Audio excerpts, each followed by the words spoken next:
देशलाई कंगाल बनाउने राजा हुन् भनेछन् प्रधानमन्त्री केपी शर्मा ओलीले। अचम्म त के भने यो देशलाई यसरी आजको जमानासम्म गरिब बनाएर ल्याउनेहरू फेरि हामी नभई भएन, हामी आउँछौँ साथ देऊ भन्न लाजै मान्दै। यो देश कंगाल बनाउने त यिनीहरू हुन् नि त। हो कमरेड, राजा महेन्द्रले पञ्चायती संविधान लागू गरेर 2019 देखि 2028 सालसम्म जम्मा 9 वर्ष यो देशमा शासन गरेछन्।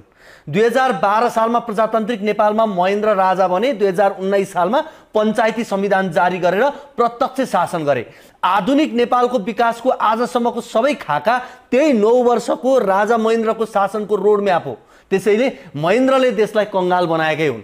9 वर्षमा महेन्द्रले हेर्नुस् त 14 अञ्चल र 75 जिल्ला बनाएर कंगाल बनाएछन्। नेपालमा भारतीय पाठ्यपुस्तक प्रतिबन्ध लगाएर कंगाल बनाए, भारतीय मुद्राको प्रचलनमा रोक लगाएर कंगाल बनाए, भारतीय सेनाको नेपालमा उपस्थिति रोकेर कंगाल बनाए, जलस्रोतमा भारतीय हस्तक्षेप रोकेर कंगाल बनाए, पञ्चवर्षीय योजनाको सुरुवात गरेर कंगाल बनाए, राष्ट्र बैंकको स्थापना गरेर कंगाल बनाए, भूमि सुधारको व्यवस्था गरेर कंगाल बनाए, विकेन्द्रीकरणको थालनी गरेर कंगाल बनाए, त्यसैगरी मैयानी हक लागू गरेर कंगाल बनाए, सर्वोच्च अदालतको स्थापना गरेर सेना र प्रहरीको आधुनिकीकरण गरेर नेपाली मन्त्रीमण्डलको बैठकमा भारतीय प्रतिनिधि रोकेर